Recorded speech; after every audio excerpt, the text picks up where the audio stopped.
Hi, everybody. This is Jaclyn Mullen, and you are watching my YouTube channel. Today, I have an Ambitionista in the house, Mira. Woo woo! And hey, everybody. we are going to be talking about how you can MIY, market it yourself, if you are a service-based business. A lot of times I'm interviewing product-based entrepreneurs, and some of the techniques that they use to market things themselves are great, but I know a lot of you service-based business owners out there are like, please help me out. A completely different industry, completely different sale cycle and everything. So Mira, tell us a little bit about your service-based business. Sure. First of all, thanks for having me. It's always a pleasure to collaborate with you. So I'm a life coach in Los Angeles. I own the website lifecoachlosangeles.com, which is just smart for SEO. But I've branded myself as Ambitionista with the hashtag. And I am a success coach for ambitious women in their 20s. So I work with women. Most of them are post-college, pre-30, setting goals, getting their life in order. A lot of them are starting businesses, but the most common thread is that they're working on their confidence and they're working on owning whatever that expertise is that they're ready to start going after. I love it. Hashtag Ambitionista, ladies and gentlemen. So what came first with regard to getting the word out about your life coaching and who you wanted to work with and using your hashtag? Because I know you use the hashtag on Twitter, and then you also have a meetup group and you have a Facebook group. So did you start with the hashtag in Twitter, or have you kind of done everything sort of simultaneously to help you really connect with those ideal customers, those women? Yeah, so I did start on Twitter. Twitter was the first platform that I really built out of all the social media accounts that I used. And it was because I saw it was sending me the most traffic. And when I started my business, I wasn't using that hashtag. And over time, as I got more clear about who I wanted to work with, I saw that hashtag once and someone just used it haphazardly. It wasn't attached to any brand. Someone just had a really smart idea and used it. And I saw it and I just had a moment where I was like, oh, I have to use that for something. That's brilliant. I did my research. I found out that no one was trademarking it. It was cool. So I jumped on it.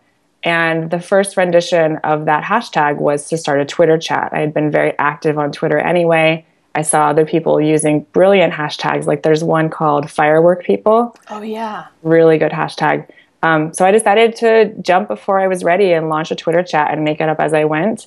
And it's turned into a really big twice a month activity for me that sends me a lot of traffic. We did one together and you and I, we hit over 1 million views, right? 1 million impressions. Yeah. Amazing.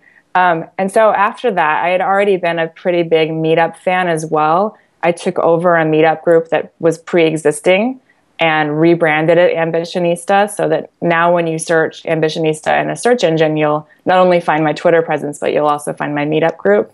And then shortly after that, I felt like meetup groups are cool because you get in person with people, but that's only once a week or every other week. It's not that common. So the Facebook group becomes this hub. When there's not a Twitter chat and when there's not a meetup thing going on, you can jump in there any time of day and interact with the girls.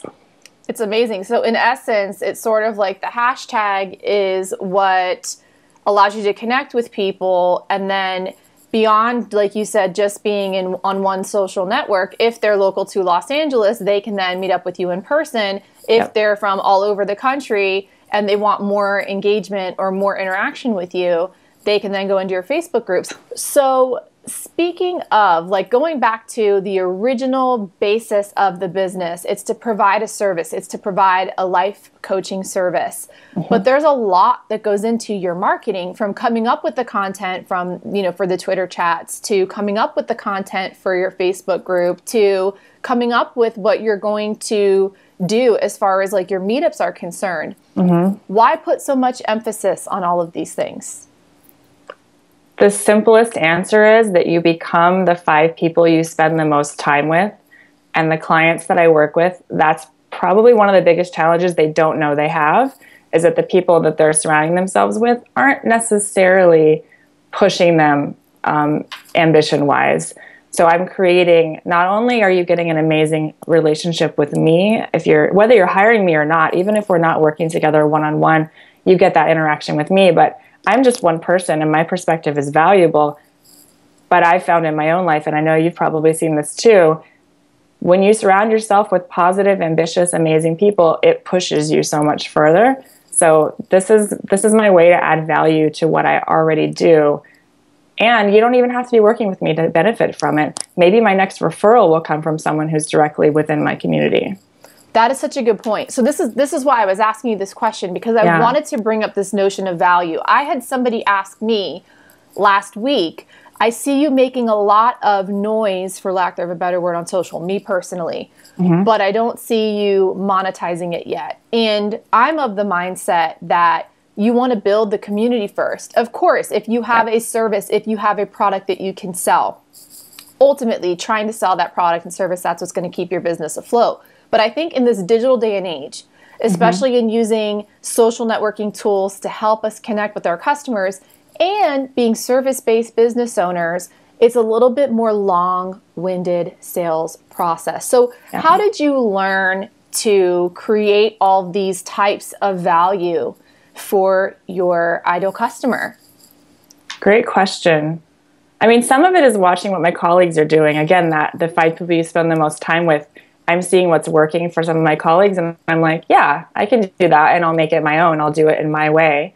And I've been in sales and marketing all of my career. I had the corporate life at one point. And I know, and statistically, I don't know if this number has changed, but you have to make 8 touch points with a client before you make a sale. So it seems so important to me to give people many avenues to engage with me. Let's do a Twitter chat. You'll get a sense of what my vibe is there. Let's do a teleconference. Now you'll get to hear my voice. Let's go get in person and we'll go paddleboarding together. And it's just a social activity, but you get a sense of who I am, among many other ways that I interact. There's an Instagram strategy as well, but you're getting multiple points of contact. So for me, it's a background in marketing, but it's also seeing what works with my colleagues. So how do you plan what you're going to talk about across social, particularly using your hashtag, to make sure that it's on brand, to make sure that it's speaking to, like, how could somebody else with a service-based business apply a tip or strategy from you with regard to sharing their expertise, but doing it with a custom hashtag and building community at the same time? Great question. A couple of things.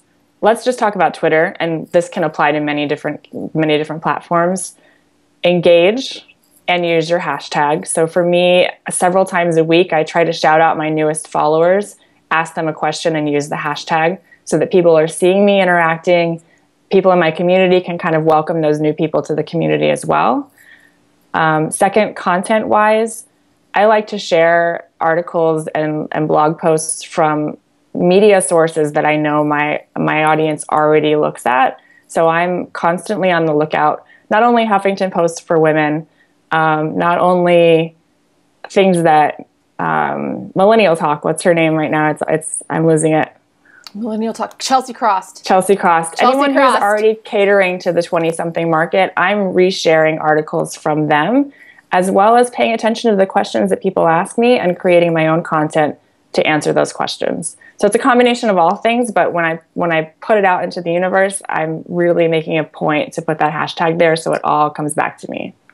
It's great tips, really great tips. I particularly love the notion of, a lot of times people think, oh, I have to like push all this content out. It's like, no, create a conversation. Ask a question. Tag somebody when you ask a question. Ask a question and ask them for their answer. And you and I actually do that back and forth really well. And I think it's because we're trying to, number one, share ideas, right, and collaborate. But number two, also give ideas and inspiration and information for the people that are following us on social. So with that said, how do we keep up with you on social then? lifecoachlosangeles.com. If coaching is something that's on your radar and you're looking for some goal setting and some accountability, I'm your girl. Wonderful. All right. Thank you so much for taking the time out to talk to us about what you've built. It's magnificent. And, you know, we've collaborated a lot. So thank you so much for always being my PPP. You got a PPP. My pleasure. Thank you for having me, and I look forward to more collaboration with you. Absolutely. And you heard it here first, folks. We are going to have more videos coming out your way, all about MIY, all about building these communities online, Twitter chats. I mean, we could probably even do a video on how to host your own Twitter chat. So stay tuned for that.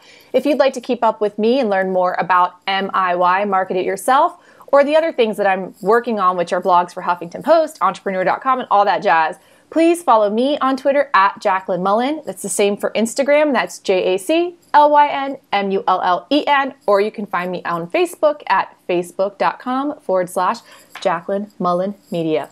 All right, everybody. Thank you so much for watching. Mira, thank you for being here. Thank you. Hashtag Ambitionistas. We're out. Have Bye, a great everyone. day.